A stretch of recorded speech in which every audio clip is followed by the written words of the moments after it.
Friends, welcome back my YouTube channel. आज हम जानेंगे सिरोसिस ऑफ द लीवर के बारे में, जिन्हें आम बोलचाल में यकृत सिरोसिस कहते हैं। लीवर सिरोसिस एक ऐसी बीमारी है जिसमें लीवर के टिश्यूज और सेल्स पर निशान पड़ जाते हैं। इसकी शुरुआत लीवर में सूजन होने से होती है, जो धीरे धीरे बढ़ने लगता है। ये निशान लीवर को ठीक से काम करने से रोकता है, जिससे कोशिकाओं की धीरे धीरे मृत्यु होने लगती है। इसके अलावा सिरोसिस के निशान ब्लड सर्कुलेशन को ब्लॉक करता है और पोषक तत्वों, हार्मोन, दवाओं और प्राकृतिक विषाक्तता पदार्थों को प्रभावित करते हैं, जिससे लीवर का कार्य प्रभावित होने लगता है। उसे हम लीवर सिरोसिस कहते हैं। सिरोसिस ऑफ द लीवर दो प्रकार के होते हैं। पहला है एल्कोहलिक फैटी लीवर। यह समस्या अधिक शराब पीने से होती है तथा लीवर बढ़ने, फाइब्रोसिस और लीवर सिरोसिस का रूप ले सकती है। दूसरा है नॉन एल्कोहलिक फैटी लीवर। यह समस्या गलत खान पान और अपने लाइफ स्टाइल शैली के कारण होती है।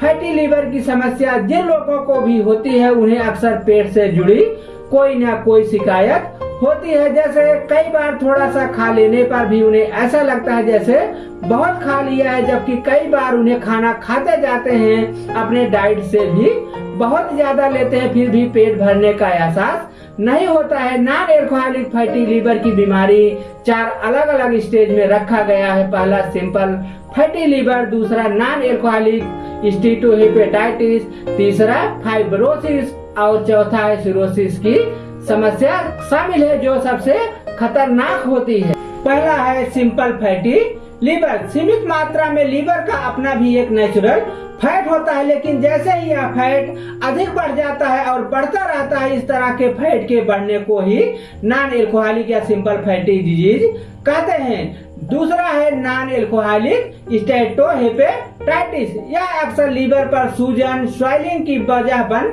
जाता है, जो स्टेटो शब्द फैट के लिए और हेपेटाइटिस लीवर की सूजन के लिए उपयोग होता है। यह प्रकार मरीजों में बहुत कम देखने को मिलता है। तीसरा है फाइब्रोसिस की समस्या। लीवर में लगातार बढ़ती सूजन के कारण एक सीमा के बाद उसमें रेशे, संरचनाएं और निशान बनने लगते हैं, लेकिन जब इसे समस्या होने लगती है, उसे हम लीवर फाइब्रोसिस कहते हैं। चौथा है लीवर सिरोसिस। विभिन्न कारणों के लंबे समय से जिगर को होने वाले नुकसान, जिसकी वजह से उसमें घाव हो जाते हैं और लीवर काम करना बंद कर देता है। इसमें प्रमुख कारण हेपेटाइटिस और लंबे समय से शराब पीने की आदत है, जिसे सिरोसिस के कारण लीवर को हुआ नुकसान ठीक तो नहीं किया जा सकता, लेकिन आगे होने वाले नुकसान को कंट्रोल किया जा सकता है। अब जानते हैं इस रोग के कारण के बारे में।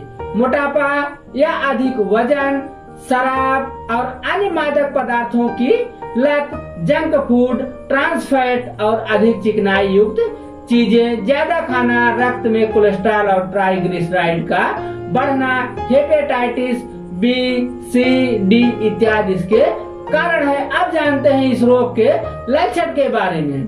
त्वचा में खुजली, त्वचा और आंखों में पीलापन, त्वचा पर नसों का दिखना, भूख में कमी, जी मिचलाना, पैरों में सूजन, बुखार, पेट में पानी भर जाना आदि इसके लक्षण है। अब जानते हैं सिरोसिस ऑफ द लीवर हुआ तो हमें क्या खाना चाहिए, क्या नहीं खाना चाहिए।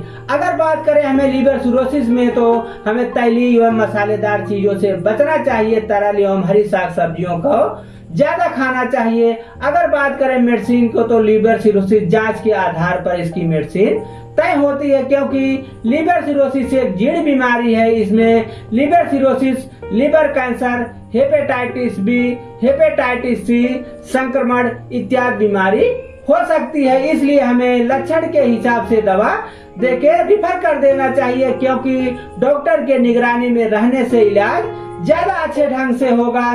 सिरोसिस का इलाज रोगी के लीवर में कितना नुकसान हुआ है उस पर आधारित रहता है। इन दवाओं से परेशानियों को कम किया जा सकता है लक्षणों के आधार पर। अब जानते हैं मेडिसिन के बारे में। यदि हमें लीवर सिरोसिस हुआ तो हमें क्या मेडिसिन चलानी चाहिए। अब जानते हैं सिरोसिस ऑफ द लीवर हुआ तो हमें क्या मेडिसिन चलानी चाहिए। पहला है टैबलेट हेपामर्स। यह एक कॉम्बिनेशन दवा है जिसका कंपोजिशन है वर्निथाइन, यल स्प्रेड 150 mg पैनक्रिएटिन 100 mg इसका कंपोजिशन है। इसका इस्तेमाल करेंगे अपच के इलाज के लिए। यल अर्निथाइन ब्लड में अमोनिया के स्तर को कम करके काम करता है। यह रोगग्रस्त जिगर अपना काम सुचारू रूप से करने में सहायता करता है। यल स्प्रेड एलर्जी पैदा करके और बिगड़ा हुआ लीवर कोशिकाओं के पुनर्जन्म में सहायता करके काम करता है। पैनक्रिएटिन आहार को पचाने में मदद करता है। दवा को ज्यादा प्रभावशाली बनाने के लिए स्मोकिंग और मदिरा का इस्तेमाल ना करें। इसको ध्यान में रख के करना चाहिए। इसको खाना है दोनों टाइम। फिर है टैबलेट जीफी 200। यह एक एंटीबायोटिक दवा है जिसका कंपोजिशन है सेफेक्सिब 200 mg। यह दवाई बैक्टीरिया के विकास को रोकता है। इसका इस्तेमाल करेंगे लीवर के संक्रमण को कम करने के लिए। इसे हमें खाना है दोनों टाइम। फिर है टैबलेट लाइसिक्स।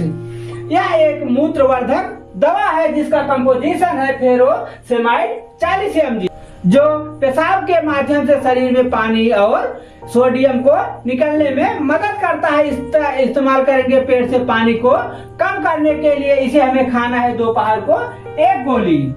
फिर है टैबलेट सेलिन 500 mg। यह एक पोषण पूरक दवा है जिसका कंपोजिशन है विटामिन सी 500 mg। इसे सक्रिय संघटक के रूप में विटामिन सी होता है जो कई शारीरिक कार्यों में महत्वपूर्ण भूमिका निभाता है। यह आमतौर पर कोशिका छात्र लाल रक्त कोशिका उत्पादन करके कार्य करता है। इसे हमें खाना है दोनों टाइम। फिर है टैबलेट ली52। यह एक हर्बल दवा है जिसमें निम्न प्रकार के घटक मौजूद है। यह दवा एंटीऑक्सीडेंट स्तर में वृद्धि की और हेपेटिक सेलुलर और इंट्रासेलुलर झिल्ली के लिपिड पेरोक्सीडेशन को कम करके इस प्रकार लीवर को मुक्त करों के कारण होने वाले नुकसान से बचाता है। इसे हमें खाना है दोनों टाइम।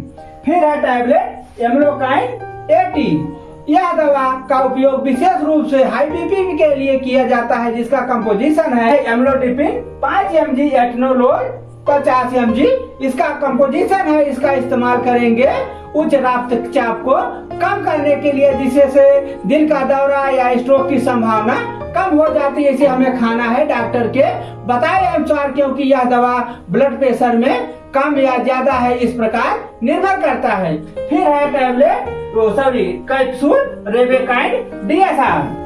यह एक गैस्ट्रो एसोफेगल रिफ्लक्स डिजीज की दवा है जिसका कंपोजिशन है डोमपेरिडान 30 mg, रेवेप्राजोल 20 mg इसका कंपोजिशन है। इसका उपयोग करेंगे अनिद्रा और उल्टी के इलाज के लिए किया जाता है। इसका उपयोग पेट में अल्सर को नियंत्रित करने के लिए किया जाता है। यह गैस्ट्रोइंटेस्टाइनल रिफ्लक्स को बेहतर बनाने में मदद करता है। यह पेट की बीमारियों और गैस को ठीक करने की सहायक दवा है। इसका इस्तेमाल करेंगे खाली पेट, चाहे खाना खाने के 2 घंटे बाद या खाली पेट इसका इस्तेमाल करेंगे। यह रही आपके सिरोसिस ऑफ द लीवर की दवा। यदि आपको इतने दवाओं से आराम नहीं मिलता है तो चिकित्सक के अनुसार कारण का पता लगा के दवा करानी चाहिए। इस वीडियो से रिलेटेड आप कोई जानकारी चाहते हैं तो कमेंट अवश्य करें। यदि पसंद आए तो लाइक करिए, सब्सक्राइब करिए। फिर मिलते हैं अगले वीडियो में, तब तक के लिए बाय बाय।